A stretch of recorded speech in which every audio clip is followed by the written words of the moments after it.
बिस्मिल्लाहिर्रहमानिर्रहीम। आज की इस वीडियो के अंदर हम कंजेस्टिव हार्ट फेलियर की फार्माकोलॉजी को कवर करने वाले हैं।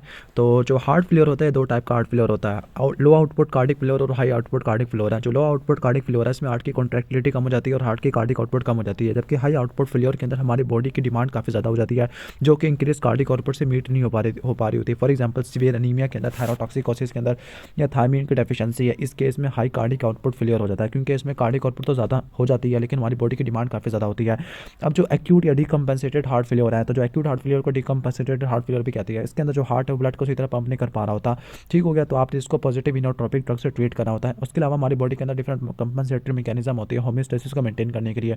फॉर एग्जांपल अगर कार्डिक आउटपुट कम हो जाती है तो सिम्पैथेटिक एक्टिविटी बढ़ जाती है, ओके, तो वो कार्डिक आउटपुट को मेंटेन करने की कोशिश करती है ना शॉर्ट रन, जिसकी वजह से कंपनसेशन मिलती है हार्ट फेलियर की। लेकिन अगर ज़्यादा सिम्पैथेटिक एक्टिविटी हो जाएगी तो उसकी वजह से दो और इफेक्ट हो जाती है। फॉर एग्जांपल वेजो कंस्ट्रक्शन हो जाती है और रेनिन का रिलीज हो जाता है ड्यू टू बीटा वन है। जो रेनिन है वो रेनिन एंजियोटेंसिन अल्डोस्टेरोन सिस्टम को एक्टिवेट कर देगा। जो एंजियोटेंसिन 2 उसने वेजो कंस्ट्रक्शन करा देनी है। एल्डोस्टेरोन ने साल्ट और वाटर की रिटेंशन करवा देनी है। इसके अलावा हार्ट की रिमॉडलिंग और लेफ्ट वेंट्रिकुलर हाइपरट्रॉफी भी करवा देनी है, ठीक है। जो वेजो कंस्ट्रक्शन होती है आर्ट्रियोल की, वो मजीद आफ्टर लोड को बढ़ा देती है, और वेन्यूल्स की जो कंस्ट्रक्शन होती है वो प्री लोड को बढ़ा देती है। फाइनली आफ्टर लोड भी ज़्यादा हो गया, प्री लोड भी ज़्यादा हो गया, तो हार्ट के ऊपर वर्कलोड ज़्यादा हो जाएगा। जो कार्डिक रिमॉडलिंग है उसकी वजह से कंजेस्टिव हार्ट फेलियर के ऊपर वाले पेशेंट के अंदर मोर्टेलिटी काफ़ी ज़्यादा हो जाती है। अब इसके बाद treatment of acute heart failure होता है। एक्यूट हार्ट फेलियर के अंदर आपने क्या करना है, कंजेस्टिव सिस्टम को कम कर देना है। कंजेस्टिव सिस्टम को कम करने के लिए आप डायूरेटिक यूज़ करते हो, कॉन्ट्रैक्टिलिटी को बढ़ा देना है, यानी दो काम करने हैं, या तो कंजेशन को कम कर देना है, ओके, डायूरेटिक से, और दूसरी तरफ कॉन्ट्रैक्टिलिटी को बढ़ा देना है पॉजिटिव इनोट्रोपिक एजेंट से। तो डायूरेटिक स्टार्ट करते हैं। रीनल फेलियर के अंदर, सॉरी, हार्ट फेलियर के अंदर जो फ्लूइड की एक्युमुलेशन होती है लंग्स के अंदर, पेरिफेरल ऑर्गन के अंदर, कंजेस्टिव सिस्टम आना शुरू हो जाती है। जो डायूरेटिक है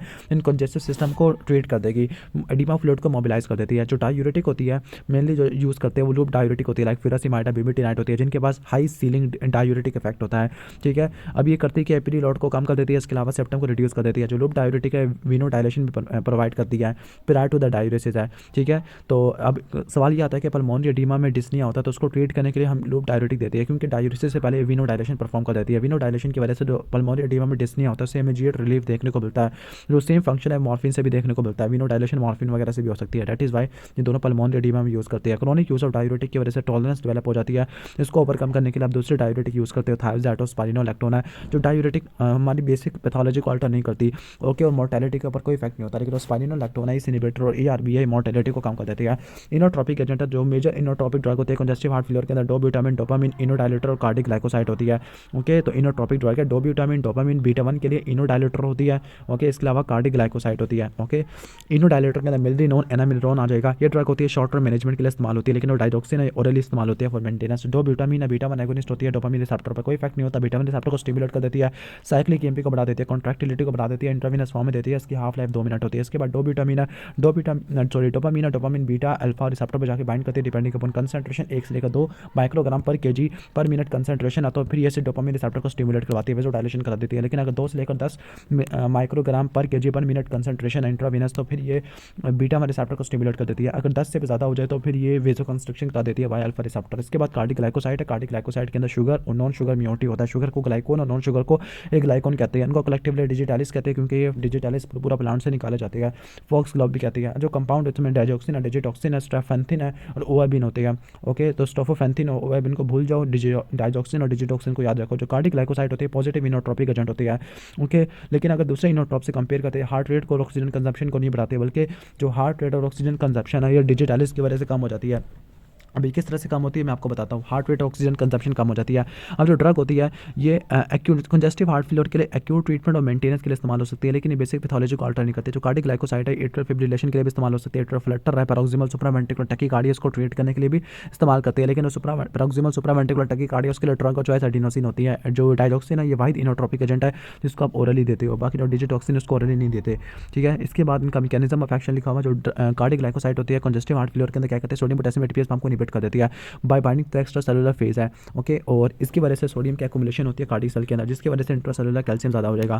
फाइनली कैल्शियम ज़्यादा हो जाता है। जो कैल्शियम और सार्कोप्लाज्मिक रेटिकुलम में शिफ्ट होने का वया SERKA सरका, ठीक है। यानी जो ड्यूरिंग सिस्टोली है जो कैल्शियम एंटर होगा फ्रॉम द मेम्ब्रेन, कैल्शियम है तो वो हाई अमाउंट ऑफ कैल्शियम को ट्रिगर करवा देगा, रिलीज वगैरह करा देगा, कॉन्ट्रैक्टिलिटी को बढ़ा देगा। जो कार्डिक ग्लाइकोसाइड होते हैं सोडियम पोटेशियम एटीपीएस पंप पे बाइंड करते हैं, लेकिन वो काफ़ी स्लो होता है, ठीक है। तो ग्रेजुअली बढ़ती होती है, दैट इज़ वाई इनका डिलेड एक्शन होता है। जो अगर एक्स्ट्रा सेलुलर पोटेशियम से ज़्यादा हो जाए यानी हाइपरकलीमिया हो जाएगा, तो हाइपरकलीमिया इनकी बाइंडिंग को इनहिबिट कर देगा। दैट इज़ वाई कि अगर हाइपोकलीमिया हो जाएगा तो इनकी टॉक्सिसिटी बढ़ जाती है। Mechanism of action in the atrial fibrillation, atrial fibrillation के अंदर इनका मेन एक्शन ये है कि उन्होंने AV नोड की रिफ्रैक्टरीनेस को बढ़ा देना ड्यू टू वैगोमिमेटिक इफेक्ट है। एट्रियल फिब्रिलेशन के अंदर एट्रियम काफ़ी ज़्यादा बीट कर रहा होता है, उसकी कॉन्ट्रैक्शन इनफेक्टिव होती है। एट्रियम के लिए डिसएडवांटेज नहीं है क्योंकि ये उसको थोड़ा बहुत ब्लड देना होता है, उसने सिर्फ वेंट्रिकल को ब्लड देना है, लेकिन अगर कॉन्ट्रैक्शन वेंट्रिकल पे पहुंचे तो कार्डिक आउटपुट कम हो जाएगी, वेंट्रिकल कॉन्ट्रैक्शन इनफेक्टिव हो जाती है। तो हमारा मेन एम होता है कि वेंट्रिकुलर रेट को मेंटेन करना। जो डिजिटालिस होती है वो वेगोमिमेटिक इफेक्ट के जरिए काम करती है, वे कंडक्शन को डिक्रीज कर देती है। तो वेगोमिमेटिक इफेक्ट है ब्रेडिकार्डिया भी करवा देता है ड्यू टू डिजिटालिस थेरेपी होती है। ओके, एट्रियल फ्लटर के अंदर वेंट्रिकुलर रेट को कंट्रोल करना बहुत मुश्किल होता है। जो डिजिटालिस अब एट्रियल फ्लटर को फिब्रिलेशन में कन्वर्ट करा देती है, जिसमें वेंट्रिकुलर रेट को आराम से हम कंट्रोल कर सकते हैं। तो एट्रियल फ्लटर और फिब्रिलेशन दोनों को ट्रीट करने के लिए इस्तेमाल करते हैं। Okay, cardiac effect of digitalis, तो इसने फोर्स ऑफ कंट्रैक्शन को बढ़ा देना, सब बुलेट्स फोर्स ऑफ कंट्रैक्शन को बढ़ा देना, हार्ट रेट को कम कर देना, EV कंट्रैक्शन वगैरह को भी इसने क्या कर देना, कम कर देना होता है। जो ECG पे चेंजेस क्या होते हैं, T वेव उल्टी हो जाती है, PR इंटरवल बढ़ जाएगा, QT इंटरवल शॉर्टन हो जाएगा, ड्यूरेशन ऑफ सिस्टोली शॉर्टन हो जाती है, और ST सेगमेंट की डिप्रेशन होती है। तो ये ECG के ऊपर आपको इफेक्ट देखने को मिलता है। अब इसके जो एडवर्स इफेक्ट होते हैं, लाइक अर्लीस्ट एडवर्स इफेक्ट तो नोजिया वॉमिटिंग होती है, मोस्ट कॉमन ये भी यही होती है। जो कार्डिक के ऊपर एरिथमिया होते हैं, और एरिथमिया में भी मोस्ट कॉमन वेंट्रिकुलर बाइजेमिनी होता है। जो कैरेक्टरिस्टिक एरिथमिया है वो non paroxysmal supra ventricular tachycardia with a variable AV block है। ओके, जो एरिथमिया डिजिटालिस की टॉक्सिसिटी में नहीं देखने को मिलता, तो एट्रियल फ्लटर और type 2 heart block, Mobitz type 2 heart blocking के इसको ट्रीट करने के लिए इस्तेमाल होता है। अदर एडवर्स इफेक्ट में गाइनिकोमास्टिया और येलो वेयन होती है, जिसको ज़ैंथोप्सिया कहते हैं। ओके, इसके बाद चलते हैं ट्रीटमेंट ऑफ डाइजोक्सिन टॉक्सिसिटी। तो आपने क्या करना है, माइल्ड डाइजोक्सिन की टॉक्सिसिटी है उसको पोटेशियम वगैरह से हमने कम कर देना, ठीक है, क्योंकि जब potassium sodium potassium ATPase pump पे बाइंड नहीं करने देती। लेकिन सीवियर डिजिटालिस टॉक्सिसिटी के अंदर जो पोटेशियम को कॉन्ट्राइंडिकेटेड कर देना, क्योंकि पहले से ही एक्स्ट्रा सेलुलर फ्लूइड के अंदर मौजूद होते हैं। तो माइल्ड के अंदर तो पोटेशियम देने, सीवियर के अंदर नहीं देना। वेंट्रिकुलर एरिथमिया, तो उसके लिए लिग्नोकेन यूज़ करनी है, फेनेटोन यूज़ करनी है। एट्रियल टैकी एरिथमिया हो गया तो उसके लिए बीटा ब्लॉकर लाइक प्रोपेनोल देनी है। ओके, ठीक हो गया। और ब्रैडी एरिथमिया और AV ब्लॉक के लिए ओके, तो इसके लिए हम यूज़ करेंगे एट्रोपिन यूज़ करेंगे। सीवियर टॉक्सिसिटी के अंदर डीजे बैंड वगैरह यूज़ करते हैं। इसके अलावा एलेस्ट्रॉक्सिम है। एलेस्ट्रॉक्सिम एक इन्वेस्टिगेशनल स्टीरॉइड है, फेज 2 ट्रायल के अंदर होता है, जो कि सोडियम पोटेशियम एटीपीएस को इनहिबिट कर देता है। लेकिन इसके अलावा सार्कोप्लाज्म रेटिकुलम के अंदर कैल्शियम की एंट्री को भी बढ़ा देता है। इसकी वजह से क्या होगा, ड्रग वो लेस रिथमोजेनिक होती है एज कम्पेयर टू डाइजोक्सिन है। अब इसकी कॉन्ट्राइंडिकेशन को देख लेती है डाइजोक्सिन के। तो कॉन्ट्राइंडिकेशन इन वीक हार्ट, तो कॉन्ट्राइंडिकेटेड क्या, पहला मायोकार्डिटिस के अंदर नहीं देते, हाइपर कैल्सीमिया में नहीं देते, हाइपोमैग्नीसीमिया है, हाइपोकैलीमिया है, हाइपर कैल्सीमिया है, वोल पार्किंसन वाइट सिंड्रोम है, AV ब्लॉक होता है, हार्ट रीनल फेलियर है। ओके, डाइजोक्सिन। इसके अलावा थायराइड में हाइपर और हाइपोथायरॉइडिज्म नहीं देते। जो थायरोइडिक होती है लाइक थायोजाइड और फिरासिमाइड हाइपोकैलीमिया और हाइपोमैग्नीसिमिया करवा देती है, जब भी इनको यूज़ नहीं करते। क्विनिडीन और calcium channel blocker for example verapamil diltiazem है, ये इसकी रीनल क्लियरेंस को कम कर देती है। इसके फार्माकोकाइनेटिक मैकेनिज्म के जरिए टॉक्सिसिटी को बढ़ा देती है। एंटासिड मेटाक्लोप्रामाइड और सल्फासैलाजिन इसकी GIT के एब्जॉर्प्शन को मिनिमाइज कर देते हैं। डिजिटालिस से पार्शियल AV ब्लॉक को कंप्लीट AV ब्लॉक में कन्वर्ट करा देती है। तो AV ब्लॉक वाले पेशेंट के अंदर आपने इसको नहीं देना। इसको MI में जब भी देखे जब कोई हार्ट फेलियर या एट्रियल फिब्रिलेशन है, वोल पार्किंसन वाइट सिंड्रोम के, तो इसको यूज़ नहीं करते, क्योंकि ये जो AV नोड के अंदर कंडक्शन को तो कम कर देती है, लेकिन अबेरेंट पाथवे से कंडक्शन को ब्लॉक नहीं करती, जो कि एक वाइडन QRS कॉम्प्लेक्स के फॉर्म में नजर आता है। अब कौन कौन से फैक्टर आते हैं जो कि टॉक्सिसिटी को बढ़ा देते हैं, तो हाइपोकैलीमिया, हाइपोमैग्नीसिमिया, हाइपरकैल्सीमिया, क्विनिडीन, थायोजाइड डायरेटिक है, विरापेमिल, इमिल्ट्रियन वगैरह होती है। डिजीज में पार्शियल AV ब्लॉक, हाइपो और हाइपरथायरॉइडिज्म, वोल पार्किंसन वाइट सिंड्रोम, मायोकार्डिटिस है, थायरोटॉक्सिकोसिस है, रीनल फेलियर है। रीनल फेलियर डाइजोक्सिन के लिए और हेपेटिक फेलियर डिजिटॉक्सिन के लिए, क्योंकि डिजिटॉक्सिन का मेटाबॉलिज्म लीवर के अंदर होना होता है, ठीक है। ओके, जो इनोट्रॉपिक एजेंट होते हैं ये राइट साइडेड हार्ट फेलियर को ट्रीट करने के लिए इस्तेमाल नहीं करते। जब हम राइट साइडेड हार्ट फेलियर को ट्रीट करने के लिए हम मेनली यूज़ करते हैं डायूरेटिक और वेजोडाइलेटर, जो फॉस्फोडाइस्ट्रेस इनहिबिटर फॉर एग्जांपल एनामिनोन और मोलिनोन है, ये इनोडाइलेटर होते हैं। ये इनको राइट साइडेड हार्ट फेलियर में इस्तेमाल कर सकते हैं क्योंकि वेजोडाइलेशन करते हैं। इनोडाइलेटर में एनामिनोन है, जिसको एमरिनोन भी कहते हैं। ओके, इसके अलावा मिलरिनोन है, एनोक्सिमोन है, और इसके अलावा विजनरिनोन है। ओके, अब जो नेम इनोडाइलेटर है क्योंकि इनोट्रॉपिक एजेंट के तौर पे काम आती है, और डाइलेटर क्यों कहा, क्योंकि वेजोडाइलेटर भी होती है। फॉस्फोडाइस्ट्रेस को इनहिबिट कर देती है।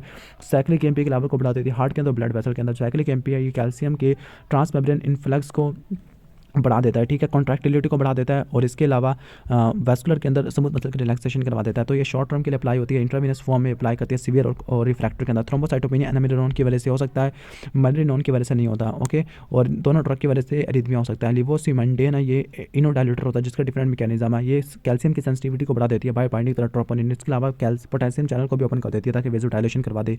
तो ये लिवोसिमेंडेन है। इसके बाद नेसिडाटाइड है, नेसिडाटाइड BNP होती है, BNP कार्डिक और पल्मोन प्राइमरी डिस्निया को सेपरेट करने के लिए इस्तेमाल होती है बीएनपी, ठीक है। जो बीएनपी है ये रिकॉम्बिनेंट फॉर्म को नेसिडेटाइड होती है, नेसिडेटाइड जो बीएनपी है ब्रेन ड्राइव न्यूरोनाइट्रायूरेटिक पेप्टाइड होती है, साइक्लिक जीएमपी को बढ़ा देती है, वेजोडाइलेशन करा देती है, ओके। सोडियम के एक्सक्रीशन को बढ़ा देती है, शॉर्ट हाफ लाइफ होती है एक्यूट कंजेस्टिव हार्ट फेलियर में, स्पेसिफिकली अगर डिस्निया रेस्टिंग स्टेट के अंदर है तो पल्मोनरी और कार्डिक डिस्निया को सेपरेट करने के लिए बीएनपी वगैरह यूज़ करती है, नेसिडेटाइड वगैरह यूज़ करते हैं। जो साइकोबिट्रल है, ओके, वो नेप्रिलाइसिन एंजाइम को इनहिबिट कर देती है, जिसको न्यूट्रल एंडोपेप्टिडेज भी कहते हैं। तो साइकोबिट्रल और वेलसार्टन दोनों मिला के देते हैं कंजेस्टिव हार्ट फेलियर के अंदर, ठीक हो गया। तो नेसिडेटाइड और इनको ब्लॉक तोड़ने वाला नेप्रिलाइसिन है या न्यूट्रल एंडोपेप्टिडेज है, ठीक है। इसके बाद ट्रीटमेंट ऑफ कंपनसेटेड या क्रोनिक हार्ट फेलियर है। तो मेन एम होता है is to decrease the work of heart by decreasing the, तो मेन हमारा काम है कि कंपनसेशन को ब्लॉक कर देना, जो मेन जो होती है वो प्री लोड को कम कर देना, आफ्टर लोड को कम कर देना, मोर्टेलिटी को कम कर देना bye decreasing the cardiac remodelling. तो इसमें vasodilator, ACE inhibitor, ARB, beta blocker और एल्डोस्टेरोन एंटागोनिस्ट अप्लाई करते हैं, ठीक है।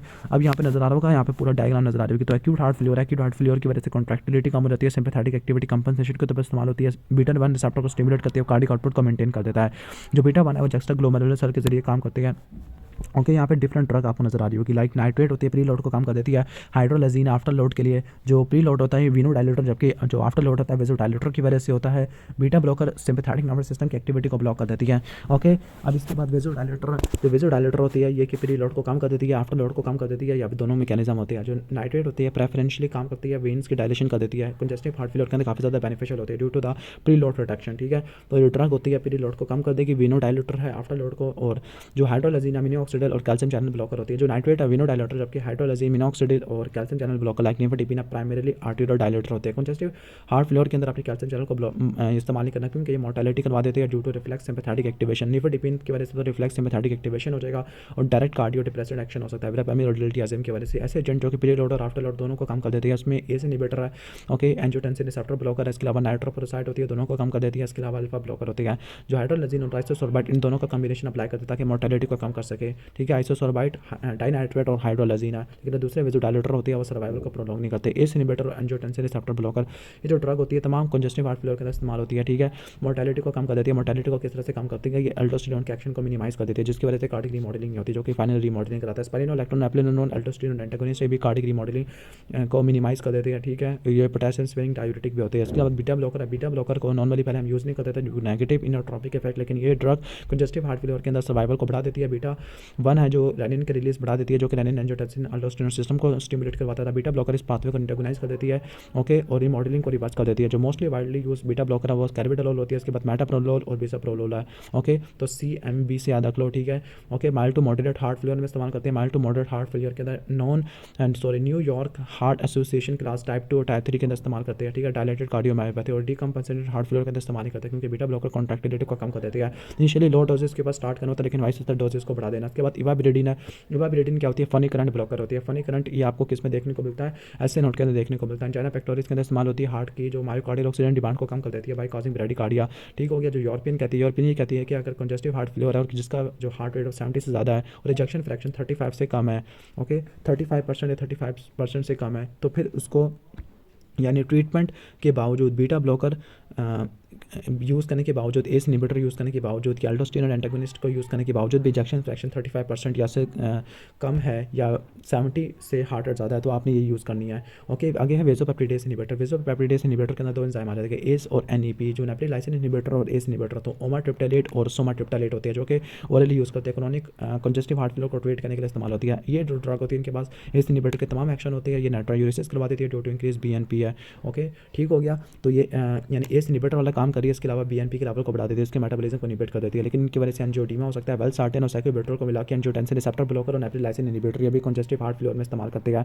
अब ऐसे एजेंट जो कि कंजेस्टिव हार्ट फेलियर के अंदर मोर्टेलिटी को कम करते हैं, ACE inhibitor, angiotensin receptor blocker, beta blocker, aldosterone antagonist है। इसके बाद साइसोसोर्बाइड, डाइनाइट्रेट और हाइड्रोलेजिन है।